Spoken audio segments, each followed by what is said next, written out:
3, 2, 1, open the door. Wow. Open the door apa open apa? Open your class. Nimba pahala kali ini nyimak bareng pasangan halal tentang apakah tertarik untuk menjadi anggota DPR? Nah, kita simak jawaban Papa. Kadar aja nggak mau. Kenapa nggak mau? Habisnya kadar bapak kumis. Kadar bapak kumis. Bapak kumis tuh siapa? Bapaknya media burung alam. Nggak mau. Terus kalau anggota DPR kan kalau katanya kalau semakin kita berkuasa Bisa semakin pengaruh. iya Kasih pengaruh yang baik. berpengaruh. Terus Semakin apa? banyak yang berkasih dampak kayak Terus gitu. apa? Belum tentu. Enggak lah. Belum tentu lagi. Udah pasti nggak tentu lah. Kenapa gitu? Iya, emang di atasnya kagak ada apa namanya, craft masternya. Oh, jadi aku nebaknya gini, tergantung siapa pemimpinnya ya. Iyalah. Kalau misalnya nanti suatu masa pemimpinnya yang bikin kamu stuck, terus tiba-tiba kamu ditanya jadi anggota DPR, mau nggak? Mau lah. Mau. Jadi tergantung pemimpinnya. Mm-mm. Oke deh. Karena kan sekarang mah kita kayak bonekanya aja, ngikutin doang.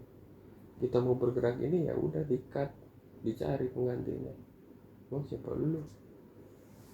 Mau ngerubah dunia, jangankan dunia, mau ngerubah RT tingkat yang paling rendah aja. Jadi ini banget ya sekarang. Kenapa? Lagi di teropong banget gitu ya. Teropong gimana tuh? Iya, di tingkat RT aja kayak ruang geraknya nggak bisa. Kalau RT mungkin masih kasus yang kecil ya, maksudnya masih konflik pentingannya nggak terlalu banyak. Tapi kan emang balik lagi, delegasi RT ke RW aja kadang kan ya, kalau nggak benar-benar viral mah nggak akan jadi apa-apa.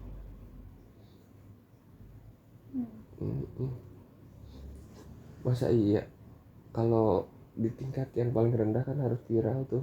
Tapi kalau di tingkat yang atas viral, gimana cara ngeviralin deh.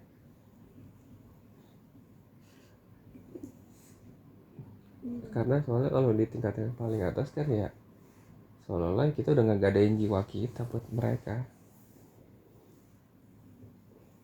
Setuju gak kamu kayak gitu? Gak ada yang jiwa. Ya iyalah. Karena makin tinggi malah makin kesorot ya. Dan makin Ruang geraknya makin gak bebas. iya benar. Kayak makin tinggi tuh kayak bentuk kerucut aja, makin tinggi tuh Makin segalanya sempit ya? makin sempit. Iya, Jadi bener. kita nggak akan bisa bergerak bermanuver buat ina itu karena kan lu mau apa, lu tuh ada di bawah kendali gua. Lu tuh makin tersorot sama gua, jadi Iya, gua tuh dalam konteksnya tuh ya si pemimpin handmaster ini. Nggak bisa kalau di makin ke bawah kan makin luas tuh ya, anggapnya ya remah-remah aja. Jadi yang lu bebas, seolah-olah lu ya yang handle sesuatu hal yang biar kelihatan besar apa ya namanya, biar kelihatan dari tingkat level paling bawah aja segala masalah bisa teratasi. Sebenarnya enggak, bukan, mereka ya cuma pion-pion aja, tapi yang paling atasnya itu yang sebenarnya harus diiniin mah. Dan itu yang bukan nggak bisa ya, tapi belum waktunya untuk bisa. Kalau aku sih ngerasanya gitu. Dan belum ada sosok pemimpin pilihan yang untuk bisa ngerubah itu. Ya belum dirilis karena belum maksanya. Jadi balik susah. lagi ya ke Ya kalau ngomong kayak gitu terjadi cocok logi, tapi memang realisasinya kayak gitu. Mau gimana? random banget tiba-tiba. jadi berat gini obrolannya. Ya habis udah ngomongin kepemimpinan, apalagi aku yang kadang masih suka salah jalan kan, dipimpin sama yang kagak bener, mungkin salah. Aku habis lihat ini loh apa, Gimana sih? pantas saja banyak orang yang rebutan mau jadi anggota DPR. Gaji pokoknya berapa, gaji tunjangan kerjanya, jadi besar banget ya gaji tunjangan kerjanya itu. Oh, udah Gak, tahu belum? gajinya mah gak seberapa, Iya, gaji tunjangannya itu pokoknya yang nggak seberapa. pokoknya kan ada pernah cerita yang wakil KPK aja nggak masalah gajinya dipotong 50%. Oh, kirain mah bakalan ternyata bakalan apa sesuatu hal yang besar banget, ternyata 50% dari gajinya berapa? 8 juta.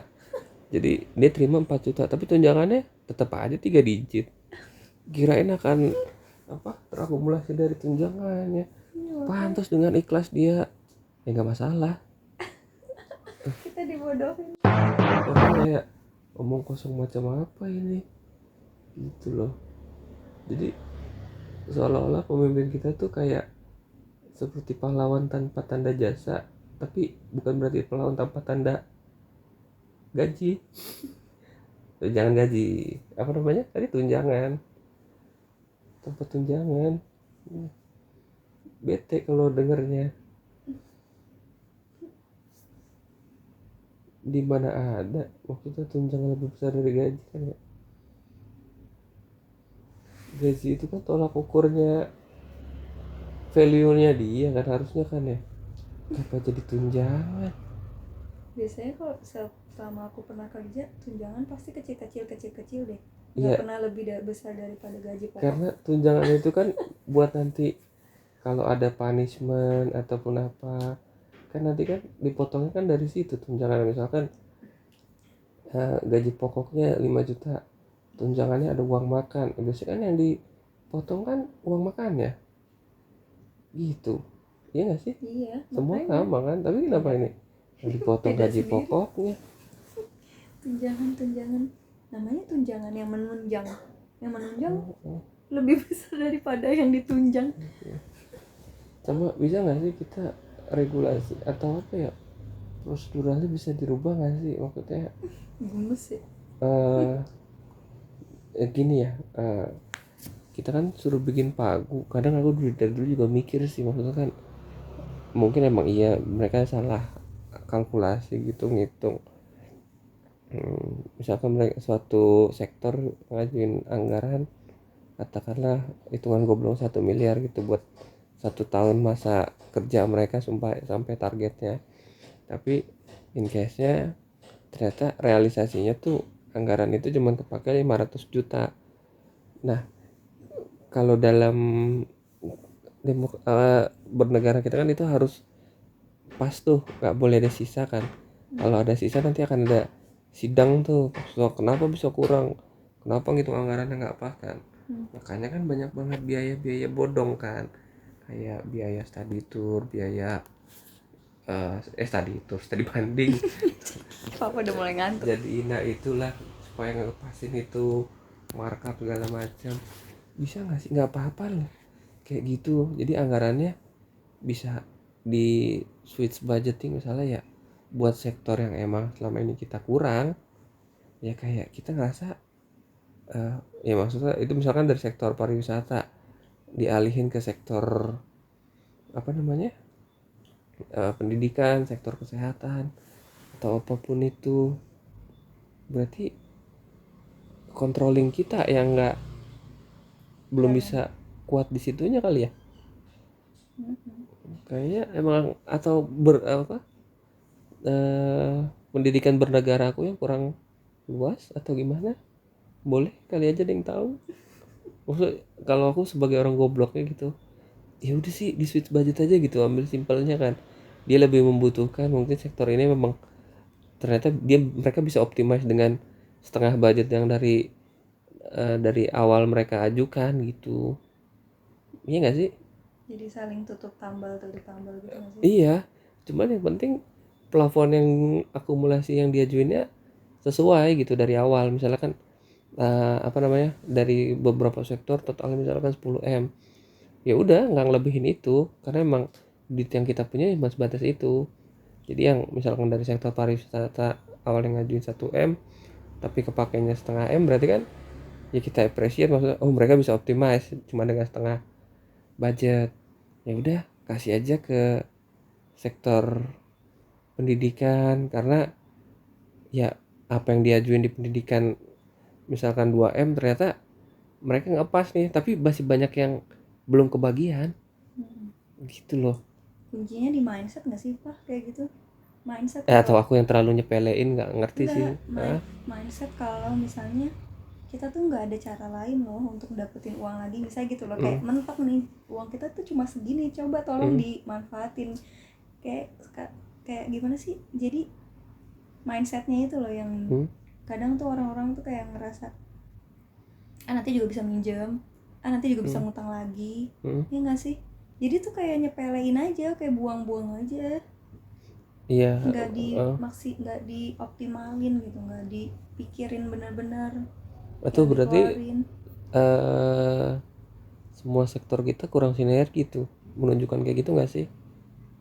Ya iya, karena Maksudnya itu kan tadi balik lagi berasanya masih gampangin gitu loh, kayak nggak tahu juga sih, kita kan nggak ya kita nggak ada di posisi itu untuk tahu maksudnya sesukar apa sih. Nah berarti kan kalau kayak gitu pun tahu kan kapasitasnya seorang pemimpin tuh sulit banget ya. Tapi kenapa masih bisa, banyak yang mau rebutan jadi pemimpin ya. dan ada yang dengan PD-nya mau ngulang itu lagi, Ya iya benar juga. gitu gak sih? Iya benar. Maksudnya kan harusnya dievaluasi kan ya. Gue 5 tahun kemarin, Kayak belum ngasih apa-apa gitu. maksud gue misalkan dari apa yang gue plan, ternyata ya nggak ada 80%-nya deh, karena proses KBM aja kan 70% kan, apalagi buat suatu negara ya harusnya kan lebih dari standar KBM ya, Makanya 80%. Jadi kalau malu hati gitu ya. nah itu yang kita nggak punya rasa malu itu.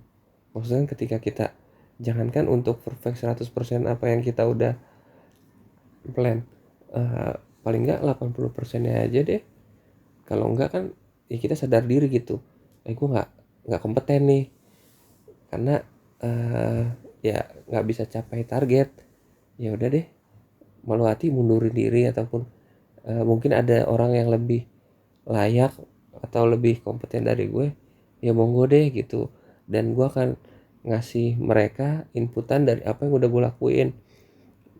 Misalkan orang itu kan nggak tahu kan rekam jejaknya apa aja yang udah dia lakuin, yang kurang di mana gitu kan.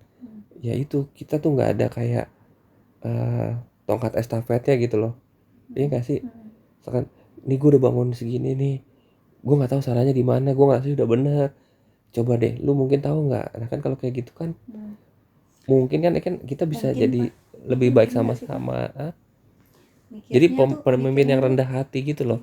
mikirnya tuh kalau mikir kayak gitu tuh nanti dinilai pesimis gitu kan. Kalau zaman dulu kan kayak mungkin ya didikannya tuh nggak boleh yang namanya rendah diri, nggak boleh yang namanya pesimis, nggak boleh, harus optimis gitu kan. Tapi kan sebenarnya itu beda ya, beda ruangnya gitu, beda kan. Sadar diri, malu hati sama pesimis sebenarnya beda kan ruangnya.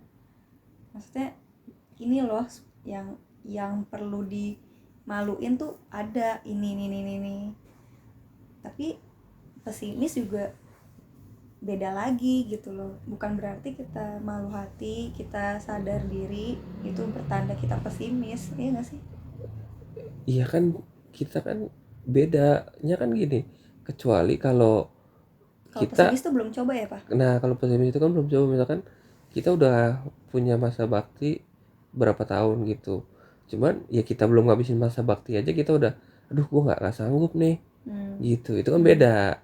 Nah ini kan konteksnya kan udah habis masa baktinya, tapi dia nggak bisa naik kelas gitu. Maksudnya naik kelas tuh ya karena tadi proses kompetensinya dia nggak berjalan ya sesuai takaran. Misalkan takarannya kan 80% gitu ya, udah lebih baik sih ya sadar diri, ngerasa evaluasi ya gue belum mampu nih buat ke step selanjutnya. Maksudnya ke step selanjutnya tuh periode berikutnya mungkin ada orang yang lebih kompeten gitu ya. Yang Itu kata kamu bilang kan, kita perlu belajar banyak dari Jepang ya kalau kayak gitu-gitu. atau bisa jadi dia nggak melakukan itu karena ya itu dikendalikan, ya udah maju aja gitu. Jadi Nggak bisa mundur nih ceritanya. iya, ataupun misalkan sebenarnya dia udah mau, gue nggak sanggup gitu, cuman kan nggak bisa, kan balik di awal, lu udah ngejual jiwa lu buat gue gitu kan. Kita nggak tahu maksudnya di balik itu semua seperti apa keadaannya gitu. Ya udah maju lagi satu kali lagi. Jadi ya udah, rasa malu lu simpan sendiri gitu kan, karena kan di awal perjanjian ya udah kayak gitu, kita deal-dealannya tuh. Susah sih, bingung mau gimana ya. Nggak usah di negara kita, karena di negara yang katanya, bukan katanya sih, emang tanah kelahiran Rasul aja udah lagi kacau balau kan ya nggak. Aduh, pemimpinnya bukannya malah mendekati sifat-sifat kenabian, malah makin mangkir, malah makin belot jauh. Apa yang dilarang malah dideketin, apa yang diperintahin malah disamar-samarin. Samar-samarin tuh ya kayak dijalanin tapi ya ala kadarnya aja gitu. Nah balik ke yang dekat-dekat lagi Pak. Anak-anak harapannya apa Pak kalau misalnya udah pemimpin begitu dan lain-lain begitu? Kalau buat anak-anak kamu gimana?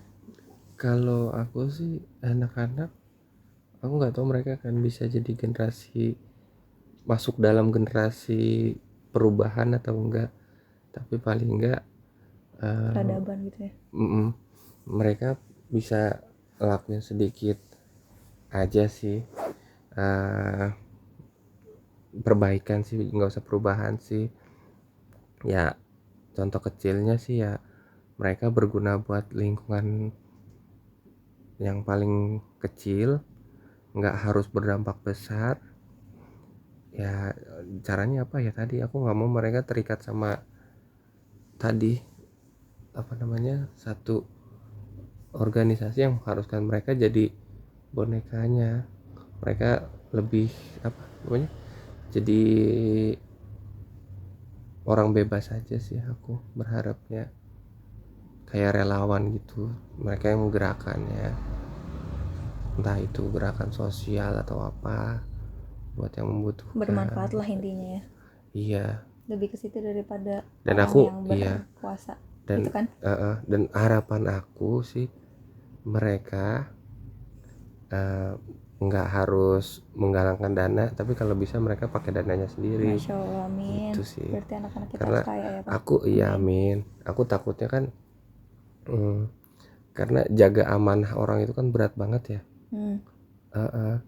Ya mudah-mudahan anak aku sih dikasih kekuatan buat ngejaga amanah itu sih.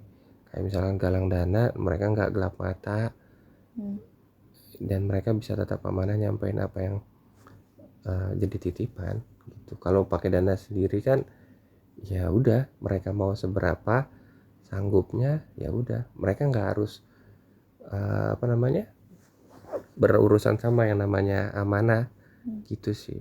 Paling nggak mereka punya goals, target sendiri, gue mau setiap bulan atau setiap tahun nyisihin sekian. Wah itu sih impian banget sih.